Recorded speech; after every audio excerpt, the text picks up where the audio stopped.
pois Timóteo estava enfrentando dificuldades com a igreja que estava pastoreando. Ele pastoreava uma igreja que não tinha o costume, principalmente cultural, de ter um pastor de uma idade pequena, como Timóteo, pois a gente pode observar que na cultura judaica o indivíduo, ele no mínimo teria que ter mais de 40 anos, ou no mínimo 40 anos, já para que tivesse credibilidade com as demais pessoas, pois era-se percebido ou considerado de que a questão da idade, ela proporcionava maturidade, né? Proporcionava maturidade.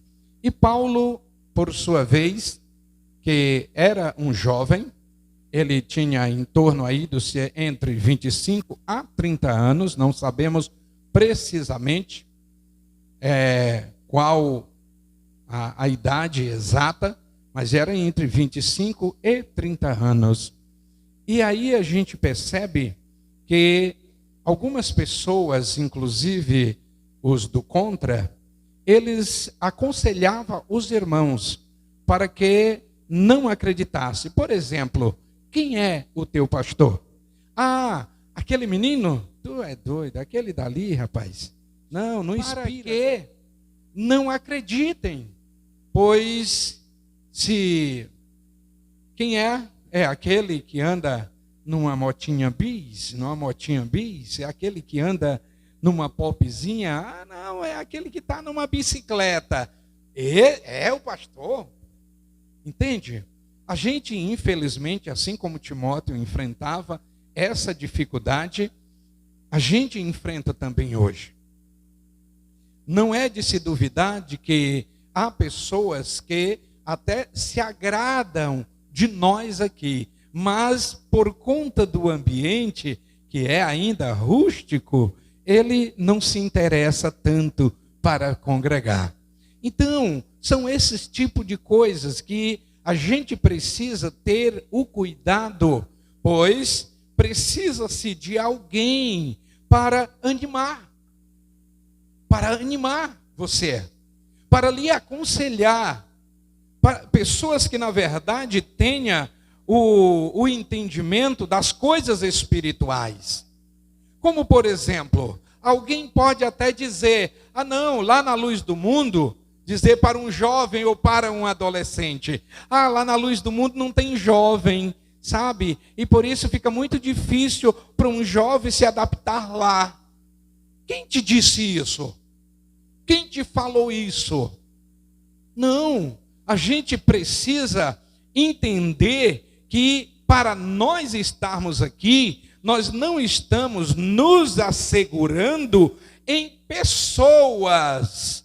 A nossa fé e a nossa corrida, ela não está baseada em alguém. Como, por exemplo, da nossa faixa etária de idade, é um jovem para jovem, é um ancião, é um pastor renomado, é isso. Não! Em primeiro lugar, trata-se da fé. E esta fé que professamos ter, nós precisamos dar exemplo.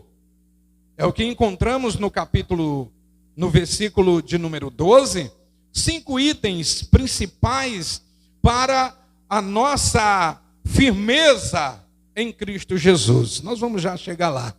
Então, Paulo estava agora aconselhando o seu discípulo Timóteo.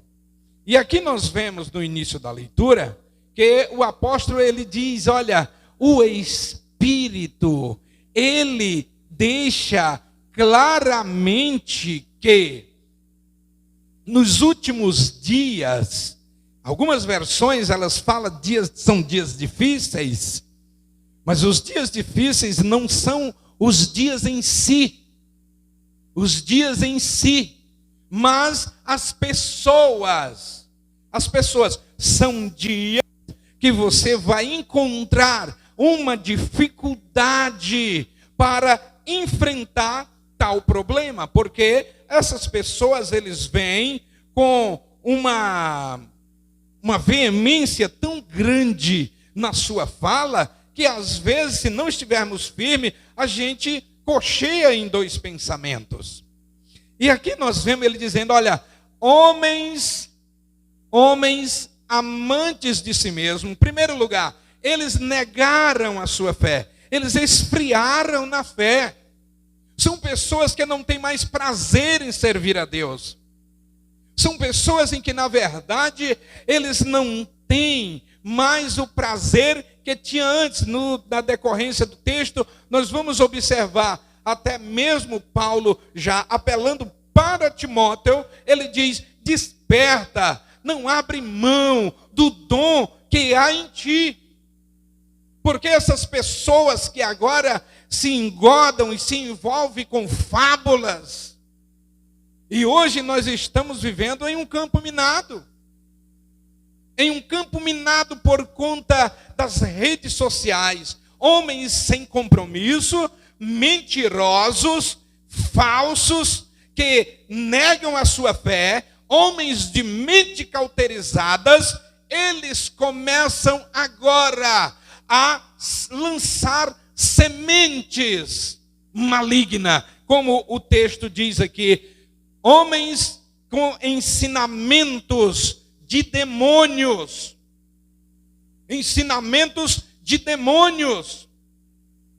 e infelizmente essas pessoas têm adquirido espaço, eles têm recebido curtidas, eles têm adquirido seguidores.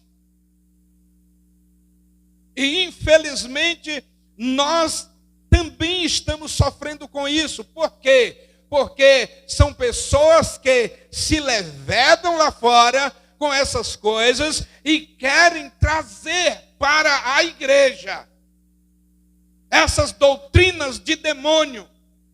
Mas o apóstolo Paulo, ele recomenda, ele diz, olha, mantenham-se firmes na fé, porque estas pessoas, eles são enganadores. Eles são enganadores. E os enganadores, eles procuram tudo que possa te desvalorizar. Principalmente para o rebanho que você está conduzindo. É um líder de jovem, é um dirigente de círculo de oração, é um diácono ou um presbítero, um pastor auxiliar, ou até mesmo um pastor presidente. Pensa que não tem os ataques? Tem. Para cada um, Deus tem dado essa advertência, assim como o diabo tem formado os ataques e são bem bolados. É por isso que eu sempre recomendo, busque o discernimento no Espírito Santo. Procure se encher do Espírito Santo, para que ele possa te conduzir.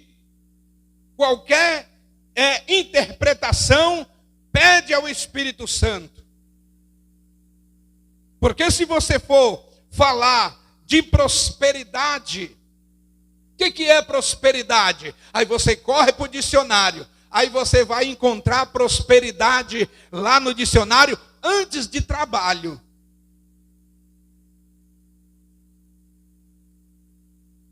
E o trabalho é a base da prosperidade.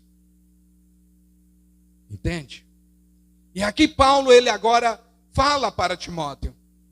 E aí ele diz, olha, vocês têm que enfrentar esses camaradas. Esses homens que têm formado doutrinas de demônios. E eles exercem muito bem. Sabe por quê? Porque toda a corte diabólica está trabalhando a favor para que eles tenham êxito e assim faça parecer que uma igreja até que prega a verdade, que vive firmado na verdade, na convicção da sua fé, que tem decidido ao lado de Cristo Jesus, ela esteja errada. Eles tentam por A e mais B provar que a gente está errado. Sabe uma prova? Acho que Deus não está ali, porque já está com 9 anos a luz do mundo e tem bem pouquinha gente.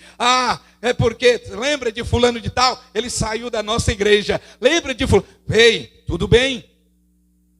Observa a prosperidade destas pessoas. Eles foram engodados por demônios. Homens da mente cauterizada, que não tinha mais nenhum amor.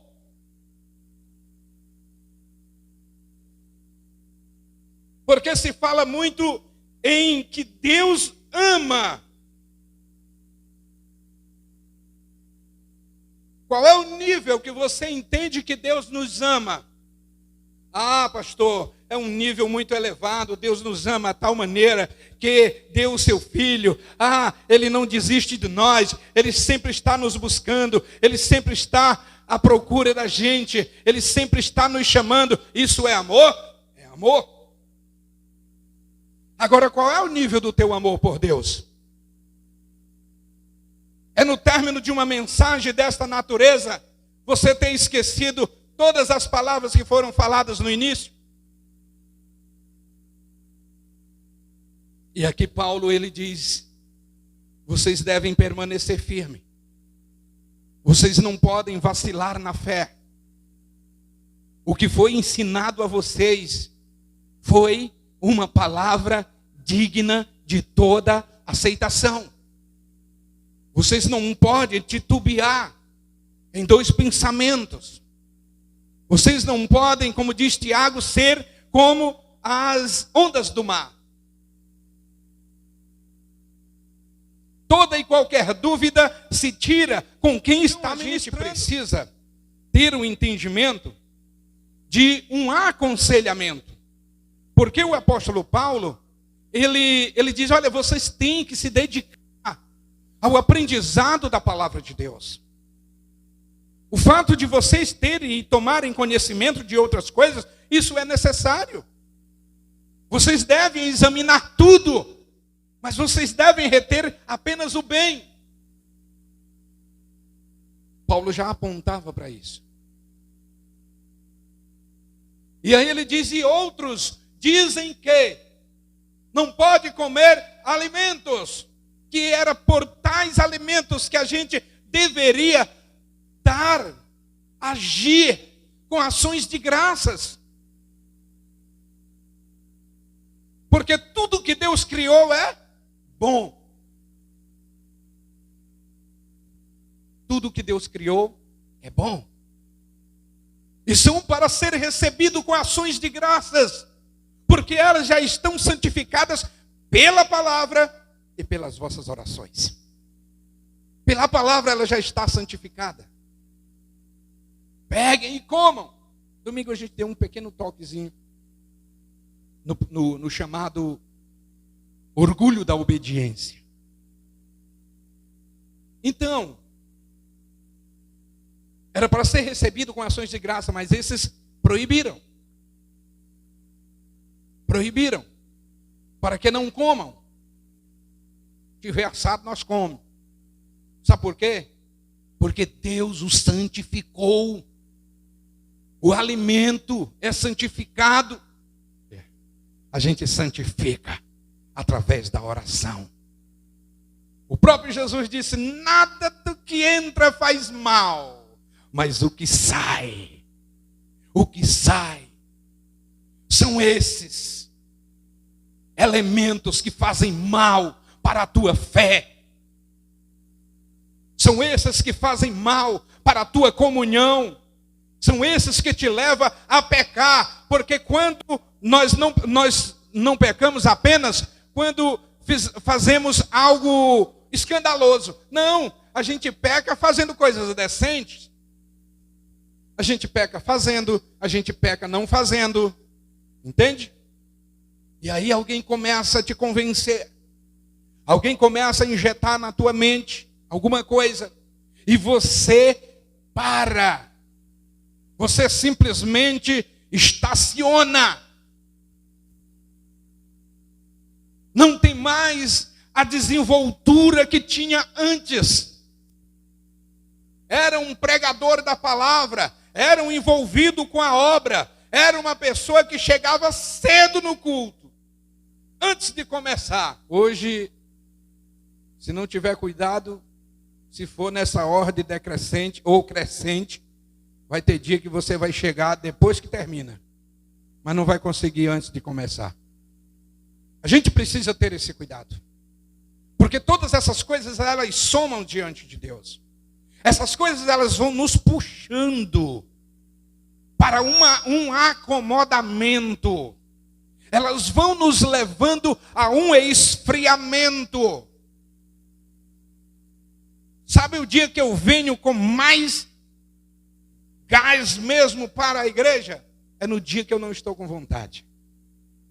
Ah, não, eu deveria não ir no culto hoje. Estou falando de vontade, não estou falando de poder. Mas no dia que eu não estou com vontade, é esse o dia que eu me arrumo mais cedo e venho. Então, Paulo, ele traz aqui a Timóteo, não é uma ordenância para que ele agora obrigue as pessoas o respeitar. Olha, fala para esse povo que não é pelo fato de tu ser jovem que eles não vão te respeitar, rapaz. Impõe isso. Não, negativo. Porque o evangelho de Cristo em nós gera liberdade. Gera liberdade. Aí ele diz assim: Timóteo, seja exemplo. Seja um exemplo. De maneira nenhuma ele diz, obriga o povo a te respeitar. Tu é o pastor da igreja, rapaz. Que é isso? Tem que te respeitar. Não. Ele não disse assim. Ele disse, te torna modelo para esse povo. Estes anciões vão ter o prazer em te imitar quando vê você falando e fazendo tudo certo. Primeiro ponto, seja exemplo na palavra. Na palavra. Primeiro, o sim deve ser sim e o não deve ser não. Seja exemplo na palavra. E aqui o que eu já vi de pregador dizendo, não, porque tem que ler a palavra, tem. Claro que tem, temos que ter o conhecimento, porque senão não vamos liderar com êxito. Mas quando Paulo diz, seja exemplo na palavra, seja exemplo no teu falar, rapaz. Seja exemplo. Você não vai ser aquela pessoa que vai estar maltratando os outros com a tua palavra. Pelo fato de você ser líder, agora obrigando eles a te respeitarem por isso. Não. Mas seja exemplo no falar. As pessoas vão ter prazer de chegar-se a você. Ô irmãos, a gente já tem dado assistência a pessoas que do meio para o fim a gente já não tem tanto prazer de assistenciar esta pessoa, porque ele não tem uma fala apurada. Só tem reclamação, só tem murmuração. Ah não, tudo e todos para ele não é bom. Aí, meu Deus do céu, você não vai entender nada. Não vai entender nada. Então, pessoas que falam dessa natureza, irmãos, o que tem de pessoas que se reúnem depois de um culto para falar, malhar a mensagem, para malhar o cantor, para malhar o vocal. Isso é não dar exemplo na palavra. É não dar exemplo na palavra. É não estar interessado na prosperidade do irmão, no crescimento espiritual, que é justamente isso que Deus quer de cada um de nós. Há muitas pessoas também enganadas, quando elas acham que Deus está interessado que ele simplesmente seja fiel nas suas contribuições. É a sua oferta, é o seu dedicar ao contribuir que vai agradar a Deus. Isso são dever nosso, como cristão que somos. Se não fizermos isso com excelência, estamos sendo desobedientes. Não estamos agradando a Deus quando desobedecemos a sua palavra. Mas o que Deus quer de nós é o interesse, é a dedicação pelo irmão. Quando Deus encontrou Caim, ele disse: Caim, cadê a tua oferta? Foi essa a pergunta que Deus fez para ele? Foi? Ele perguntou por quem? Pelo teu irmão. Fazemos essa pergunta hoje. Cadê o teu irmão? Cadê o teu irmão? Você tem orado por ele? Pessoas que às vezes até estão presentes. Presente no corpo. Mas não estão presentes com a alma, com o espírito. A alma é a dedicação, é a adrenalina. Sabe por quê? Porque as notícias que você tem dado a ele, a sua fala, você não tem se dedicado na palavra, dado o exemplo na palavra. E por conta disso, essas pessoas têm esfriado.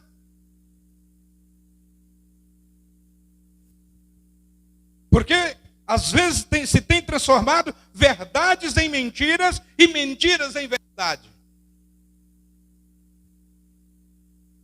Eu não duvido que haja pessoas que numa mensagem exortativa como essa, ele possa...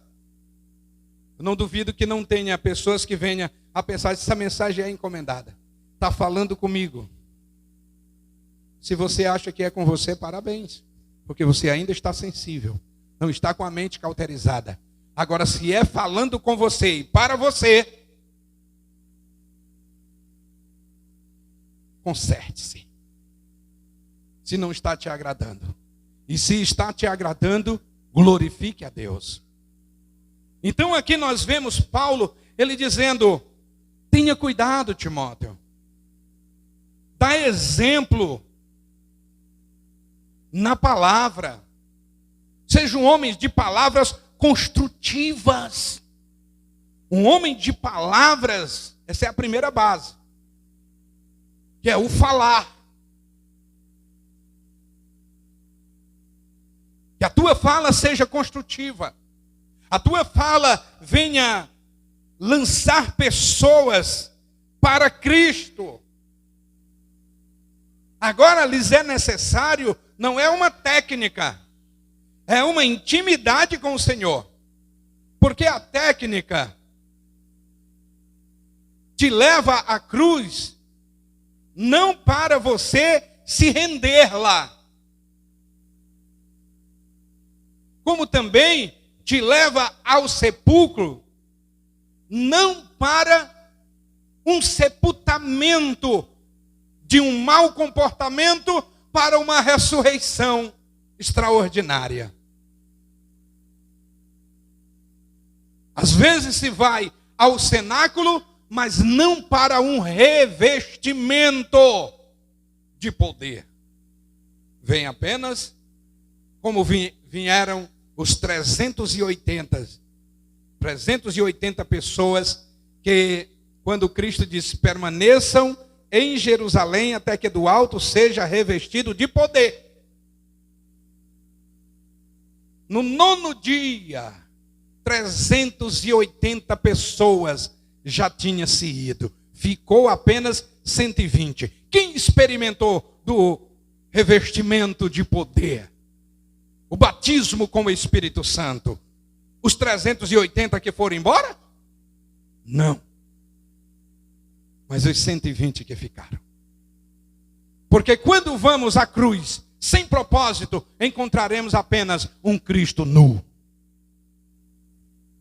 Quando vamos ao túmulo sem propósito, encontramos umas roupas sem Cristo. Mas quando vamos com propósito ao pé da cruz, nós nos rendemos lá e somos transportados para o sepulcro, aonde somos vestidos e dali transportado para o cenáculo para sermos revestidos. Exemplo na palavra. Exemplo na palavra. São 5 itens e o tempo já foi. Mas o 12. Ninguém o despreze pelo fato de você ser jovem, mas seja um exemplo para os fiéis na palavra. Esse é o primeiro ponto.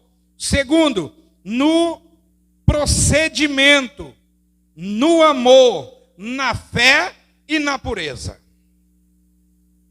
Se você se interessar por esses outros itens, esteja aqui no próximo domingo, que nós iremos falar. Tá?